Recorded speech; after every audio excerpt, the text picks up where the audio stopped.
Labdien, prieks jūs visus redzēt.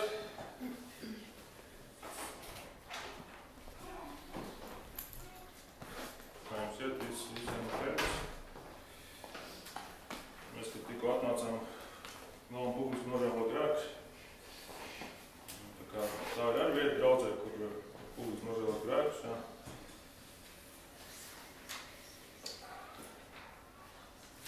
Mēs turpināsim no Marka evaņģēlija. Tagad jau ir 6. nodaļa. Un 6. nodaļas sākuma. Mašķir savās bībelēs Marka evaņģēlijs. Neglīta grāmatīna, bet es nezinu, kāpēc meklēju. Marka evaņģēlijs, 6. nodaļa, no 1. līdz 6. pantam. Šoreiz būs tāds īsāka rakstvieta. Arī zinām, dzirdēts stāsts. Šoreiz es sludināšu, jūs redzēsiet no Longlīta tulkojuma. Interesanti būs salīdzināt, jo es zinu, lielākā daļa ir 65. gads tulkojums vai jaunais tulkojums. Kā būs interesants atšķirības.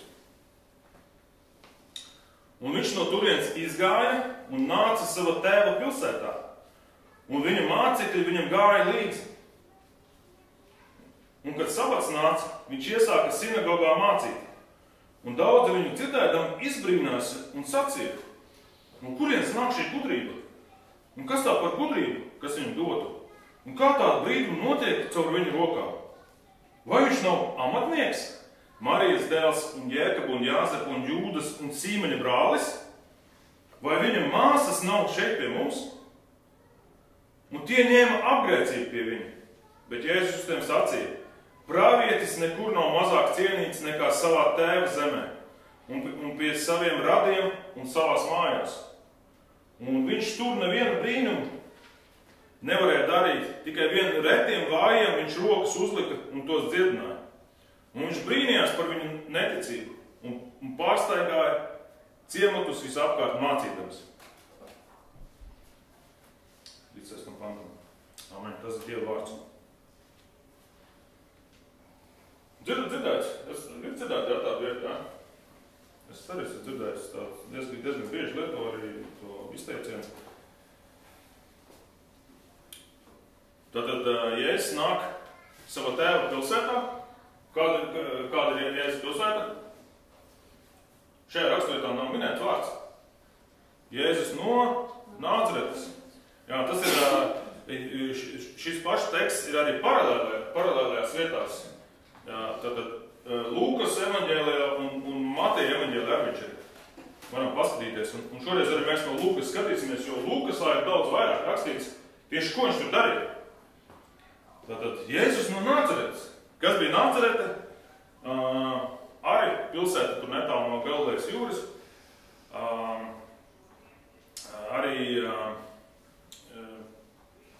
Tur es lasīju dažādus tos aprakstus. Viņu sauc pilsēta, bet viņi pēc būtības ir mazi. Tur vienu min 500 cilvēki, ja? Kaut kas min vairāk kaut ko, ja? Tā kā, es nezinu, kas 500 cilvēki, mēs Priedēm ir 500 cilvēki, ja? Vai, Pāvilos tāds, pilsētā Pāvilos arī pie jūras, ja? Pāvilos līmenī, ja? Ka visi viens otru pazīst, maziņa pilsētī. Visi viens otru, cik ir Pāvilos, vai tu ejat vīrām, zini, cik Pāvilos tāds? Nezinu, ar kaut 400. Nezinu, tiešām nezinu. Turismu sazmanā, ka jau 1000, jā. Maza pilsēta, visi viens otru pazīst. Un Jēzus, kā tas ierasts sabatā, iet sinagogā.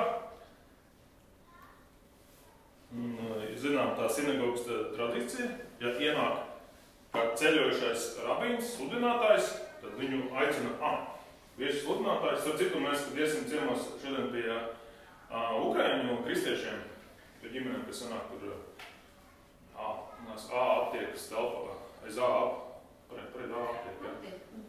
aiz aptiekas tur sanāk. Viņam tur ir viena ģimene ar dzīvokšanu. Viena ģimene ar vecmāmu. Un viņam arī tradīcija, viņi nāk no Vasasētu background, viņam arī ir tradīcija, ja ienāk viesu kaut kāds sludinātājs, es biju ienāc pie viņam, saka, tu šodien ciemājas mums, runā mums, brāt, gavarī, ka viņš saka, runā brāle kādu dievu vārdu uz mums, jo tu esi, viņam arī tā interesanti tāda, tā kā, no tiem laikiem tur tāds palikusi, ka, ja tu esi sludinātājs, nāc, tad ar kaut ko pasludini mums. Un Jēzus nekas daudz nav mainījies, arī atrod to, tātad, šajā raksturvietā mēs to neredzam, mēs redzam paralēli raksturvietā, varam atšķirt Lūkas evaņģēlijas 4. nodaļā šeit ir rakstīts, tas pats, tur var izlasīt no 16. panta, ja mēs 16. pantā redzam, viņš nāca uz Nācereti, ja, tas vārds Nācereti ir. Un tad no 7. panta var lasīt.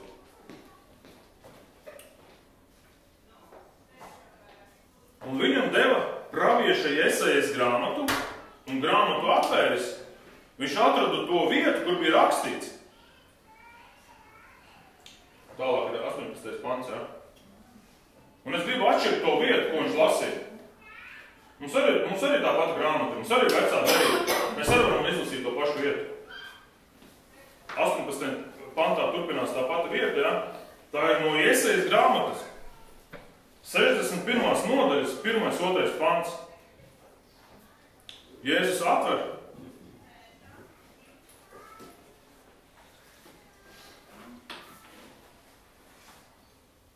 Tur ir rakstīts, ka viņš atrada to vietu, kur bija rakstīts.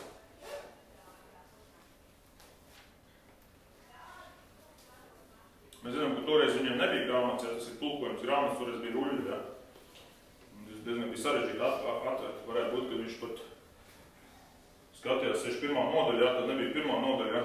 Kaut kāds laiks aiziet, ka viņš, viņam var vajadzēs scrollēt, tā kā mūsdienās. Mēs arī scrollējam, tikai viņam bija rullis, kas scrollēt. Un Jēzus lasa sinagogas priekšā. Tā kunga Dieva gars ir pār mani, jo tas kungs mani svaidīs nabagiem sludināt prieka vēsti. Mani sūtīs sagraustas sirdis dziedināt, cietuma ļaudīm sludināt atspalvināšanu, uz saistītiem pilnīgu atraisīšanu. 2. pants. Pasludināt tā kunga žēlastības gadu un mūsu Dieva atriepšanas dienu, iepriecināt visus noskumušos.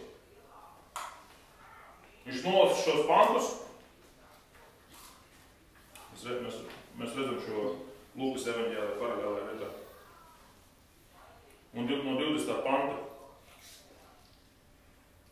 tālāk turpinās stāsts. Un grāmatu aiztaisīs. Tad mēs zinām, tā nebija grāmata, tas bija rullis, ja? Jo grāmatas izgudroja tikai agrējos viduslaikos. Jā.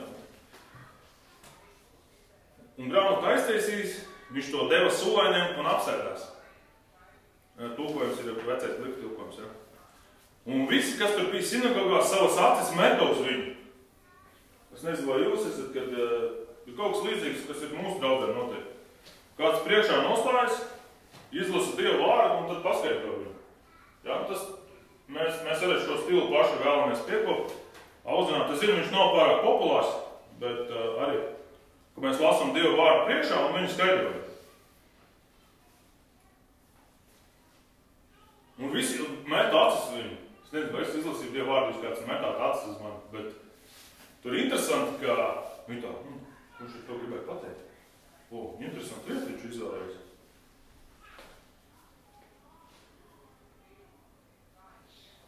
Un 21. pantā viņš saka, Lūkas evaņģēlijas 4. nodaļa, 21. pants. Un viņš iesāk uz tiem sacīt, šodien šis raksts ir piepildīts jūsu ausīs. Jēzus nostājās sinagogas centrā, viņš pasaka, ka viņš ir Dievs, ka viņš ir tas, par ko pravietoja Jesajas grāmatā, ka šis pravietojums ir piepildījies. Jūsu priekšā stāv Mesija glābējs, dzīvais Dievs, cilvēks un Dievs vienā personā, bezgrēcīgs cilvēks, bez nevienas vainas viņš ir. Viņš stāv viņu priekšā.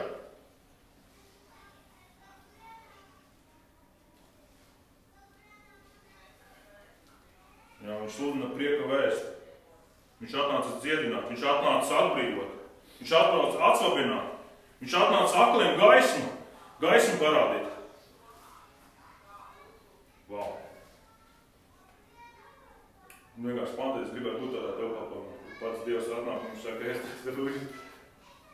Kāda ir reakcija? Kāda ir reakcija?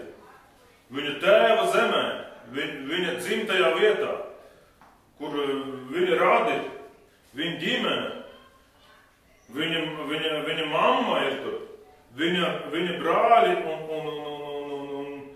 un māsas ir zināmas. Nezinu, vai viņas varbūt precīzi nosakstīja, vai viņi tieši bija, bet bija zināmas, kad būs. Reakcija ir negaidīt savādāk. Negaidīt savādāk. Reakcija ir tāda, ka Jēzus tiek nonicināts. Pagad, Jēzus? Mēs tik zinām viņa tēvu. Un tad ir vārds, mēs zinām viņa māti. Un tas liecina to, ka tēvs ir vai nomiris, ka viņa vairāk nav. Mēs zinām, tas ir, viņam pa tēvu nav. Kā bija jūsu tulkojumā? Glītas tulkojumā teica amatnieks. Kā bija jūsu tulkojumā, kad jūs lasījāt? Jā, namderis, jā. Tad šis vārds, viņu var tulkot gan galvnieks, gan amatnieks, gan namdaris, un pat vēl vienkāršotākā veidā, piemēram, kā celtnieks. Ir tur, kā to teikt, ārpus Bībeles materiāls, tas saka, ka Jēzus esot taisījis to zirga iemaukt tās lietas un tos, es pat nezinu, kā viņš sauc, dažādas zirglietas no koka un tur, ka, tas nav apstiprināts, bet iespējams, ka viņš to darīja. Tā kā viņš varēja būt gan galvnieks, tad visus šos amatus cilvēks strādā savam rokām. Un šis vārds, piemēram, mūsdienās, es strādāju veikalā, es satieku šos amatniekus, tas ir cienījums, Jo, ja tas cienījums amatnieks šodien, tu saņem visvidēju algu, vismaz visvidēju, citi reizi 2 saņem algu, nekā mēs vienkārši mirstīgie. Tā ir cienījama un deficīta profesija mūsdienās. Bet tajā laikā tas nebija top lieta, ko sasniegt, tā nebija top lieta. Viņš nebija rabīna dēls vai tur pabeidzis kādu kristīgu augstskolu vai jūdu kaut kādu tādu svarīgu lietu. Viņš tika nonicināts, tu taču pat profesija tava ir tāda parastā. Tava izcelšanās ir parasta, tava profesija ir parasta.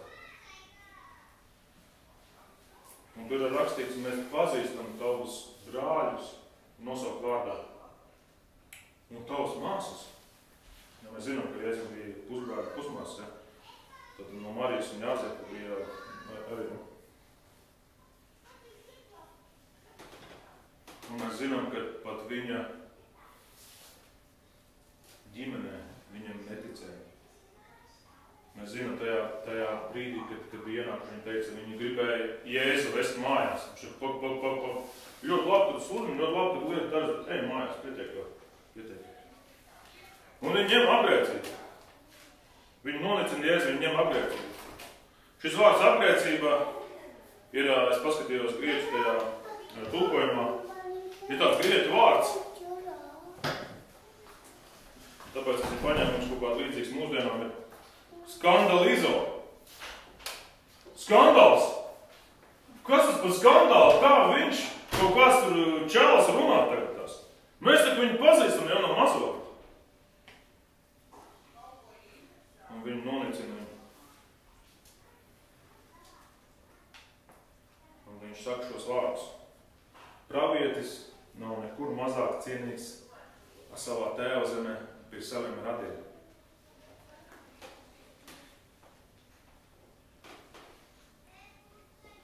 Jēzus stāv sinagogā, viņš skaidro Dievu vārdu,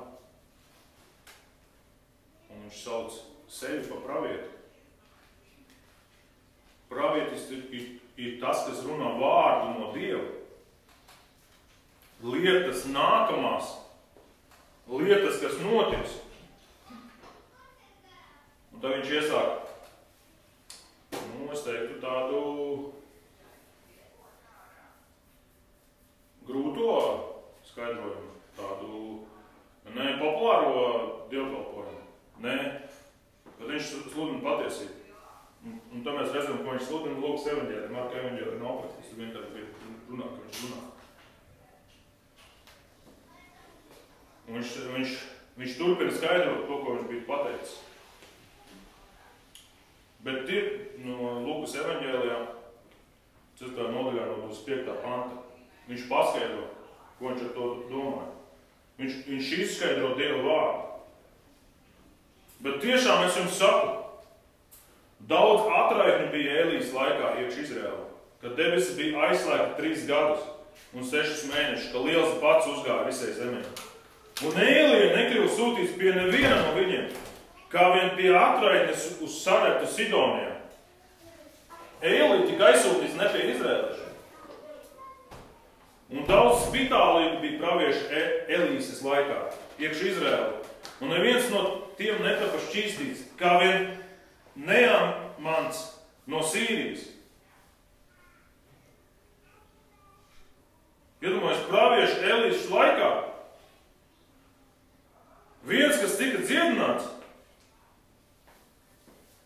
bija ne no Izraēlas. Mēs zinām šo slaveno stāstu, kad Sīrijas tas valdnieks, viņš tur bija saslimis un viņam tur kalps atsūtīja, un viņš atnāca un viņš 7 reizes mērcās Jordānas upē un viņš tika šķīsnos no spitālē. Tāds slavens, iesaku izlasīt 2. ķēniņa grāmatā 7. nodaļā. Slavens stāsts tāds iespaidīgs. Tāpēc, ka pravieši bija nonicināti, tad pravieši netika gaidīti. Ja? Un Dievs varēja darboties interesanti pie nekristiešiem. Mēs tikko runājam kāds sēnes atpakaļ, kad Dievs darbojās, kad izcina leģionu ārā, atkal pie tiem, kas ganīja cūkas, pie pagāniem.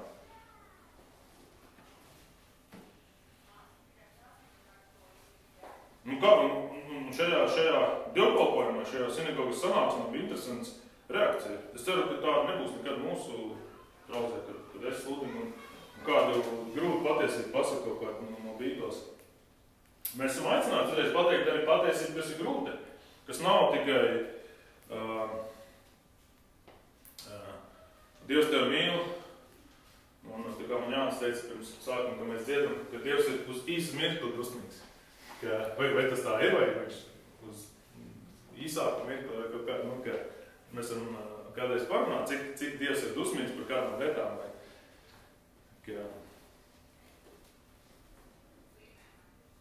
Un to dzirdēdami visi sinagogā tapa dusmu pilni. Un tās nebija dusmas. Jā, mums ir jālabojas. Jā, mēs izmainīsim, jo Dievs ir atnācis uz jums pie Izraēlas. Kāpēc viņi jāiet pie paganiem? Nē, viņi jānāk pie mums. Nē, viņiem dusmas bija. Un cēlušies viņi izstūma no pilsētas ārā. Un cēlušies viņu izstūma no pilsētas ārā un veda uz kalna malu, kur viņa pilsētā stāvēja, ka viņu nogāsta zemē. Un caur viņu vidu iedams viņš aizgāja. Viņu reakcija pēc šiem vārdiem bija nevis, jā, beidzot Mesija ir atnācis. Beidzot ir piepildīts pravieši, ko sludināja vecajā derībā. Beidzot tas brīdis ir pienācis. Mūsu lūkšanas ir atbildēs, mūsu cerības ir piepildīts. Mēs redzam, ka Jēzus satiekas ar neticību, ar ateismu, ar to, ka pilnīgi pretsvaru viņu vēlās nogāzt zemē. Un mēs zinām, ka beigās tā ir notiek, ka viņi piesīt krustā. Gribu pateikt, varbūt tādu psiholoģiskās, es nezinu, kāpēc mūsdienas tāpatās ir. Ne jau tieši par to, ka mēs, arī par to, ka mēs noraidām Mesiju, bet ka es, piemēram, nāku no tādas palielas pilsētas. Es uzaugu visu savu dzīvi Jēkabpils apkārtnē.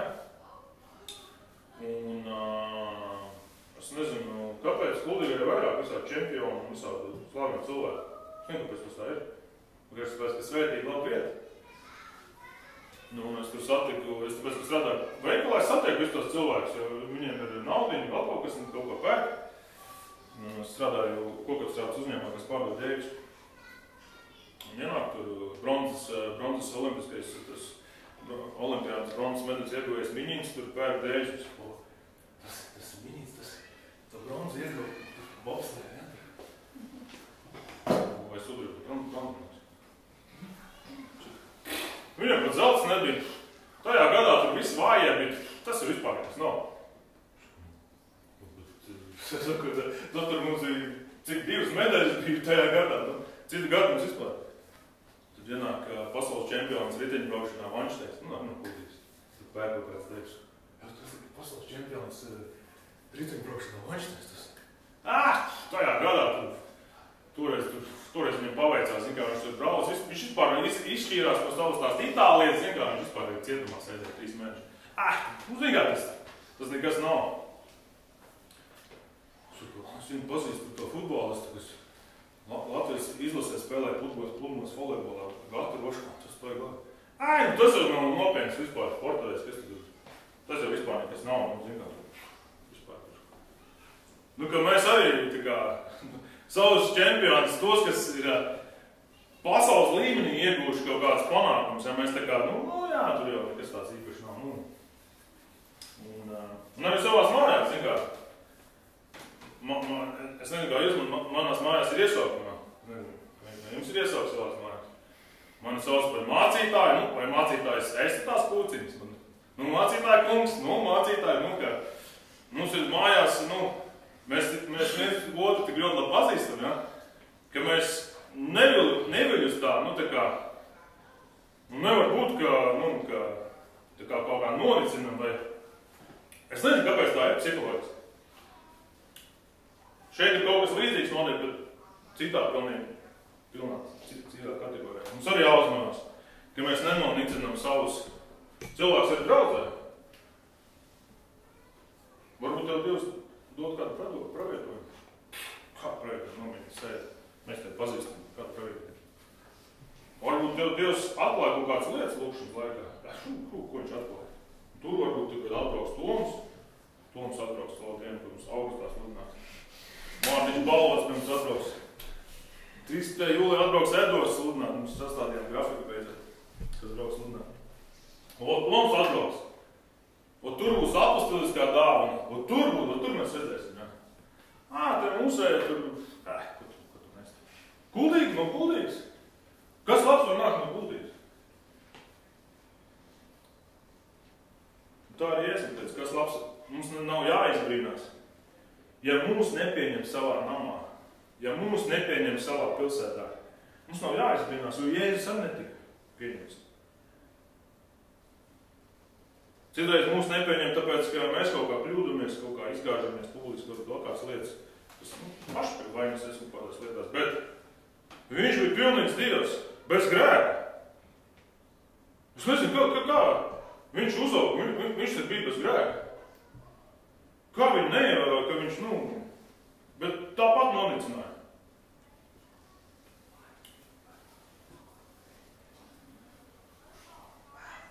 Uzlasīsim 1. Pētera 2, 6, 7. 1. Pētera grāmata.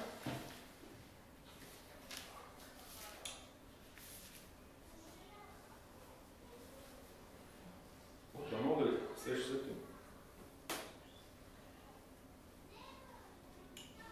Jo rakstos stāv rakstīts, redzies lieku Ciānā izredzēt it dārgu stūrakmeņu, un kas tic uz viņu, tas nepaliks kaunā. Tad jums, kas ticat, viņš ir dārgs, bet neklausīgiem akmens, ko nama taisītāji apmetuši, kas ir palicis par stūrakmeni, ir par klupšanas akmeni un piedauzīšanas akmeni.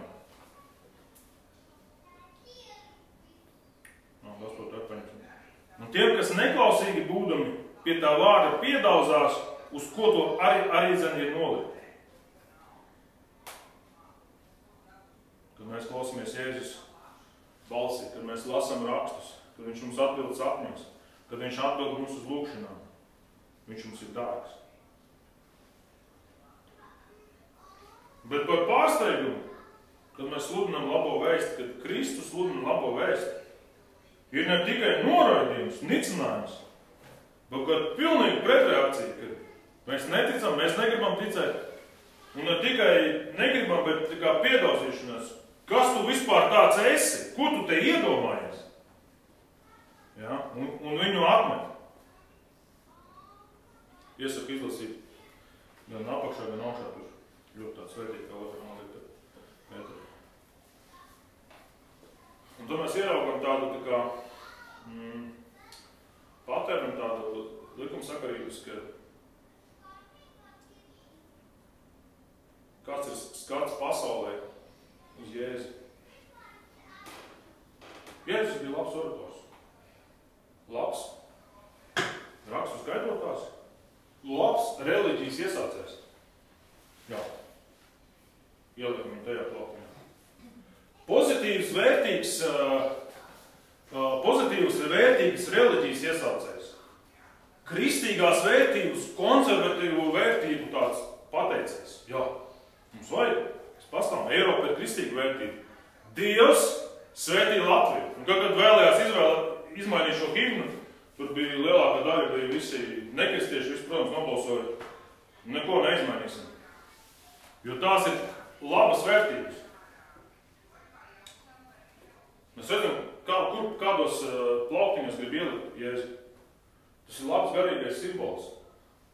Gaisma cīnās pret tumsu. Tas tāds labs garīgais simbols. Tas ir ļoti labs simbols, jā. Vērtīga tradīcija. Ļoti vērtīga tradīcija.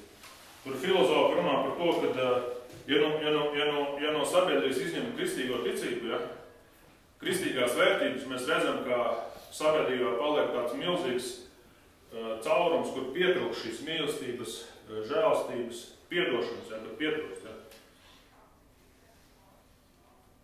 Bet Jēzus pasaka, ka viņš ir kaut kas vairāk, arī šīs lietas, bet kaut kas pavisam vairāk.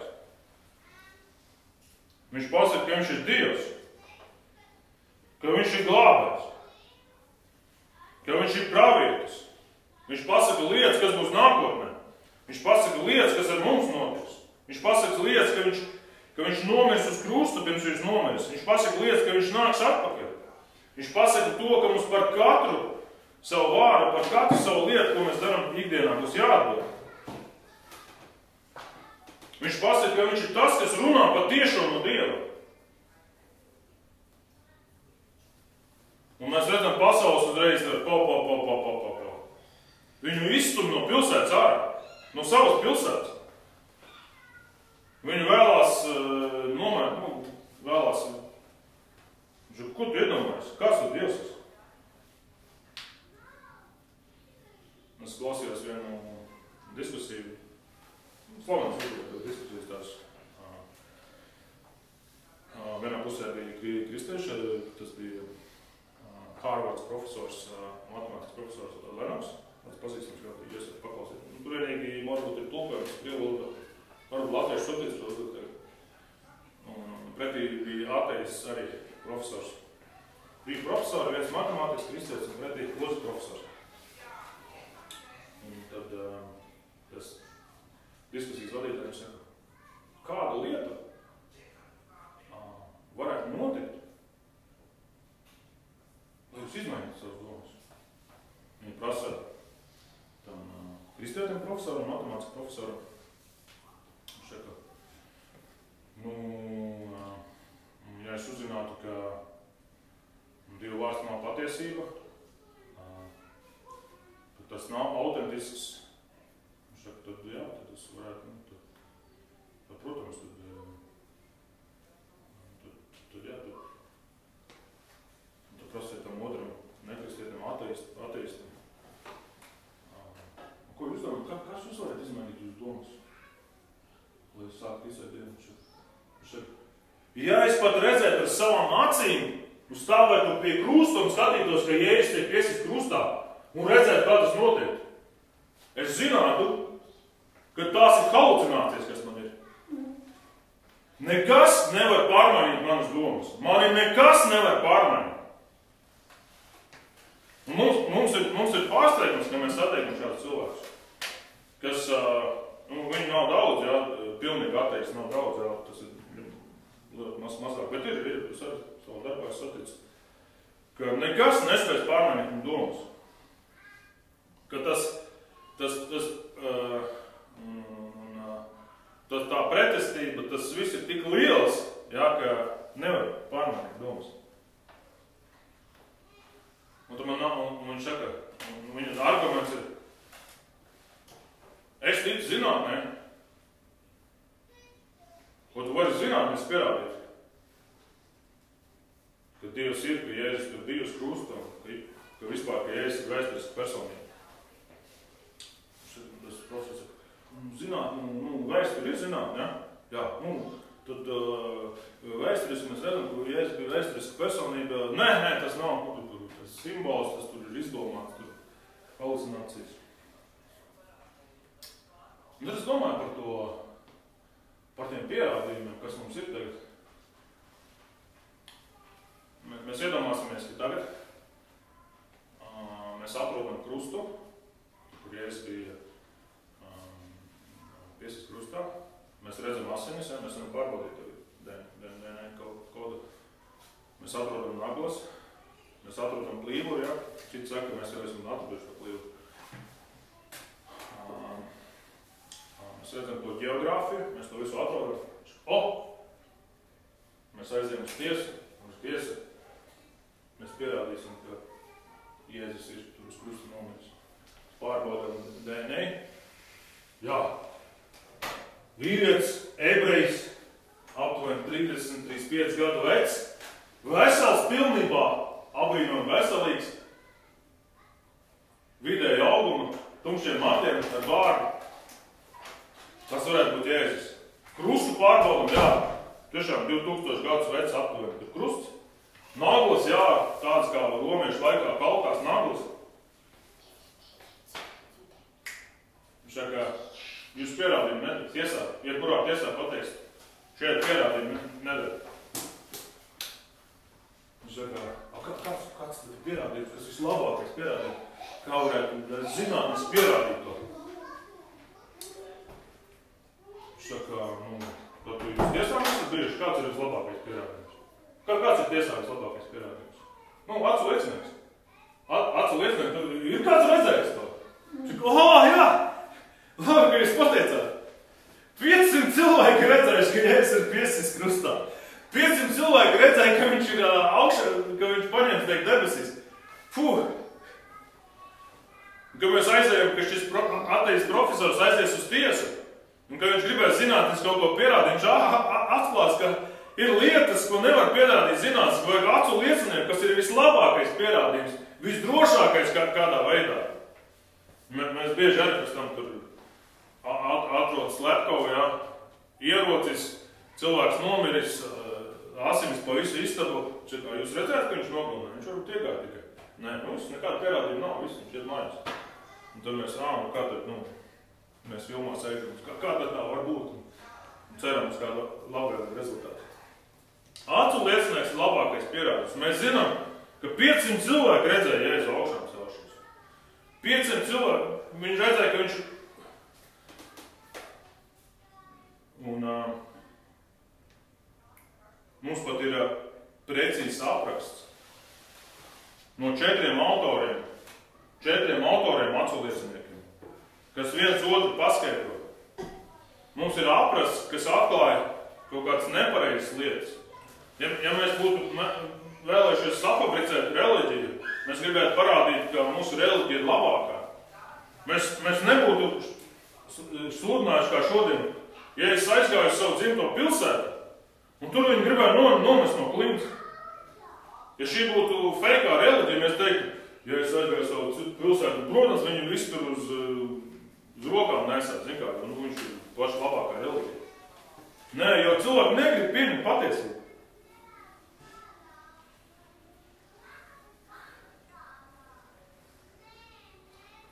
Un ir normāli, ka arī mums uznāk šaubas citreiz.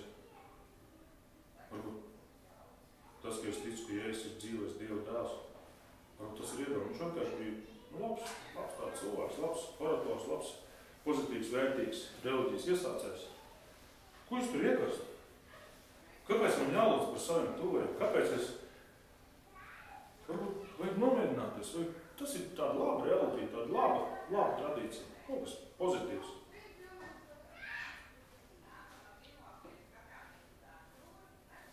Ir ok, ka mēs šaubamies kā viņu mācekļi. Jo mēs varam izlasīt Jāņa evaņģēlijā, atšķirsim Jāņa evaņģēlijā, 20. nodaļā. Viņu mācekļi atšaubījās. Ne tikai mācekļi, kas bija tā kā tie 200, tie 500, bet tie tuvākie. Tie, kas sekoja viņu, arī viņiem šaubas uznāca. Un mēs lasām Jāņa evaņģēlijā 20. nodaļā. Slaveno stāstu par Tomu.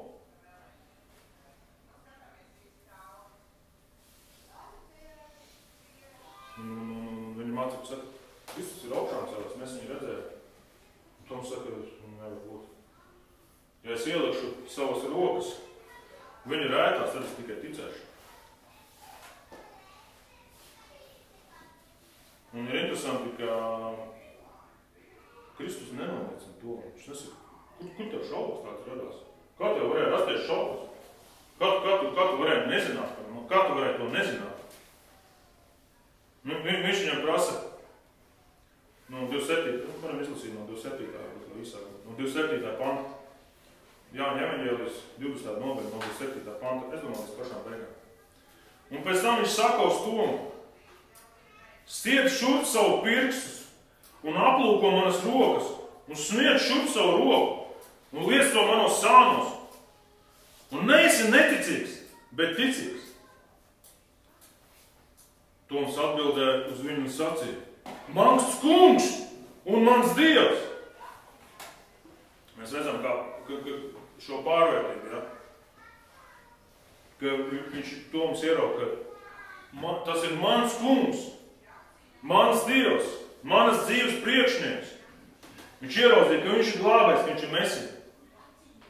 Un Jēzus uz to saka: Tāpēc, ka tu mani esi redzējis, tu tici. Svētīgi tie, kas neredz un tomēr tic. Svētīgs tu esi, ja tu neredz Kristu, bet tu tici. Un citreiz mēs esam tādā brīdī savā dzīvē, ka mēs nezinām, kas notiks. Bet mēs izvēlamies, kungs, paļaušos uz tavu vārdu. Es paļaušos uz tevi. Es iešu ticībā tālāk. Un es gaidīšu no tevis, ka tu sakārto lietas. Ka tu pārvaldi man dzīvi. Svētīgs tu esi tad, kad tu to dari. Un 30. pantā un līdz beigām. Arī vēl daudz citas zīmes Jēzus darīja savu mācekļu priekšā, kas nav rakstīts šī grāmatā.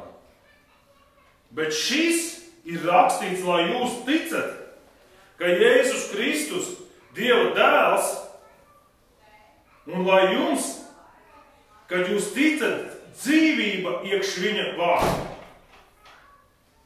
Katrs, kas tic Jēzum Kristum šodien, viņam būs dzīve iekš viņu. Katrs, kas tic šodien Jēzum Kristum, tiks izglābts. Lai tas kungs svētī palīdz mums, kad mūsu šaubās lūgt viņu, lai viņš parāda, lai viņš apskaidro. Lai viņš apskaidro mūsu prātu, lai svētais gars parāda rakstos, parāda dabā, ka ir radītājs. Parāda to, ka ir dzīvēs Dievs. Lai Dievs vada, lai Dievs svētī, lai Dievs atgādina. Ja jūs redzat, ka es esmu sašķiets ticībā, iedrošina man ticībā. Ja tu redzi savu brāli māsu ticībā, kuru iedrošina. Nesaka, ko tu netici? Kāpēc tu netici? Ticēsim kopā, iesim kopā, sekosim savam ķēniņam.